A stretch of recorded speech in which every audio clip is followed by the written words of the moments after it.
Bismillahirrahmanirrahim. Assalamualaikum warahmatullahi wabarakatuh. Terima kasih sebelumnya kepada Ibu Andi Hasrianti SHMPD beserta teman-teman atas waktu yang telah diberikan kepada kami untuk mempresentasikan hasil diskusi kami yang berjudul kutipan. Sebelum kita melangkah ke materi, alangkah baiknya saya dulu memperkenalkan nama dan rekan saya. Perkenalkan, nama saya Taufik Syahruddin dengan NIM 60400121031 dan rekan saya bernama Nur Alisyah Nurdin dengan NIM 60400121047. Oke, selanjutnya kita melangkah ke materi. Yang pertama itu adalah pengertian kutipan. Pengertian kutipan menurut para ahli. Menurut Kraft, kutipan adalah hasil atau pernyataan pendapat, buah pikiran, definisi, rumusan atau hasil penelitian dari tulisan lain atau penulisan sendiri yang telah terdokumentasi. Oleh karena itu, kutipan didefinisikan sebagai pinjaman kalimat atau pendapat dari seorang pengarang atau ucapan seorang pengarang yang terkenal baik dalam buku ataupun majalah. Sedangkan menurut Kamus Besar Bahasa Indonesia atau KBBI, kutipan adalah pengambil alihan satu kalimat lebih dari karya tulisan lain untuk tujuan ilustrasi atau memperkokoh argumen dalam tulisan sendiri. Selanjutnya yaitu fungsi kutipan. Adapun fungsi kutipan yaitu yang pertama, untuk menunjang fakta, konsep, gagasan, atau untuk memberikan informasi tentang sumber data, gagasan, dan lain yang relevan. Selanjutnya atau yang kedua, untuk memberikan penjelasan, penambahan tentang suatu masalah yang dikemukakan dalam teks atau untuk menjelaskan definisi istilah secara cermat. Selanjutnya yaitu kita akan tujuan kutipan. Adapun tujuan kutipan itu yang pertama adalah sebagai landasan teori untuk tulisan kita. Yang kedua, sebagai penjelasan uraian. Yang ketiga, bisa juga sebagai penguat pendapat yang kita kemukakan. Dan yang keempat atau yang terakhir adalah sebagai bahan bukti untuk menunjang pendapat itu sendiri. Selanjutnya yaitu kita akan membahas pedoman dalam kutipan. Adapun pedoman dalam kutipan yaitu yang pertama, kutipan harus diletakkan di akhir kalimat dalam tanda baca. Selanjutnya, jika terdapat dua penulis atau lebih, gunakan tanda penghubung. Dan jika terdapat tiga penulis atau lebih, penulis pertama kali sebutkan nama penulis. Kemudian untuk penulisan berikutnya cukup tuliskan nama pertama saja. Selanjutnya, jika sebuah publikasi tidak memiliki pengarang, maka gunakan nama organisasi sebagai pengarangnya. Selanjutnya, dua atau lebih kutipan harus dituliskan sesuai urutan abjad atau dipisahkan dengan tanda titik koma.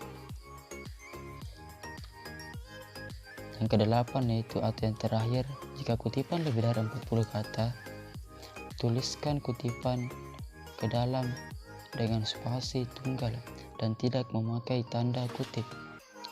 Ya, mungkin sampai sini yang bisa saya jelaskan dan akan dilanjutkan oleh rekan saya. Kepadanya dengan hormat disilahkan. Baik, terima kasih atas waktunya. Izinkan saya untuk melanjutkan apa yang telah disampaikan oleh teman saya. Langsung saja, yang pertama yaitu jenis-jenis kutipan. Nah, jenis-jenis kutipan ini ada beberapa. Yang pertama itu kutipan langsung. Kutipan langsung yaitu menulis ulang ide orang lain sesuai dengan aslinya.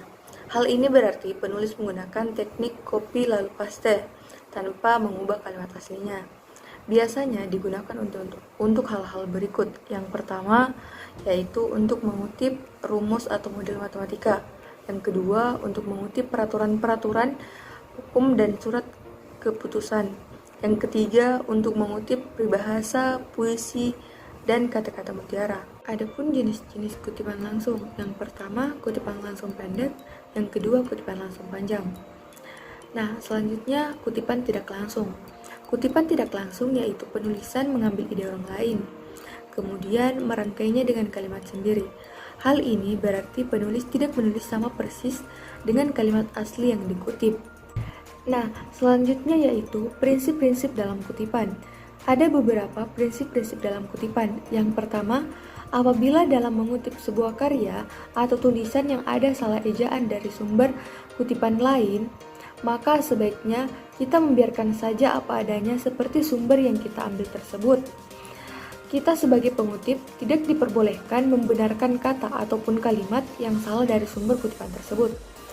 Yang kedua, dalam kutipan kita diperkenankan menghilangkan bagian-bagian kutipan dengan syarat bahwa menghilangkan bagian itu tidak menyebabkan perubahan makna atau arti yang terkandung dalam sumber kutipan kita. Nah, selanjutnya teknik menulis kutipan. Yang pertama, kutipan tidak langsung, yaitu kutipan diintegrasi dengan teks, jarak antar barisan kutipan spasi rangkap, kutipan tidak diapit tanda kutip, sesudah selesai diberikan sumber kutipan. Yang kedua yakni kutipan langsung. Kutipan langsung yang tidak lebih dari 4 baris.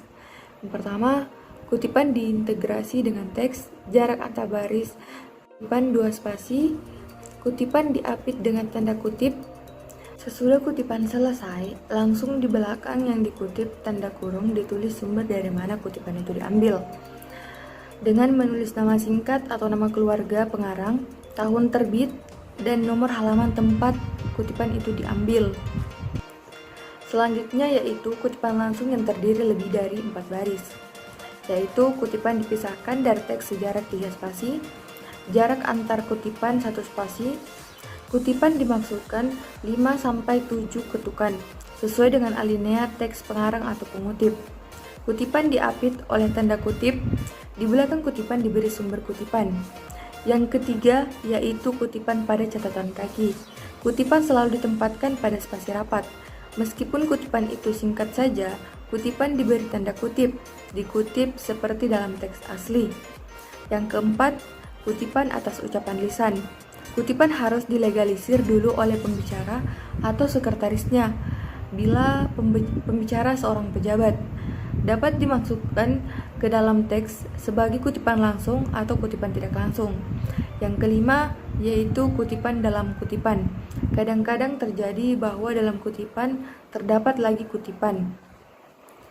Nah, selanjutnya yaitu manfaat kutipan. Ada beberapa manfaat kutipan. Yang pertama yaitu menunjukkan kualitas ilmiah yang lebih tinggi. Yang kedua, menunjukkan kecermatan yang lebih akurat. Yang ketiga, memudahkan penilai penggunaan sumber dana. Keempat, memudahkan perbedaan antar data pustaka dan ketergantungan tambahan. Yang kelima, mencegah pengulangan penulisan data pustaka. Yang keenam, meningkatkan estetika penulisan. Yang ketujuh, memudahkan peninjauan kembali penggunaan referensi dan memudahkan penyuntingan naskah yang terkait dengan data pustaka.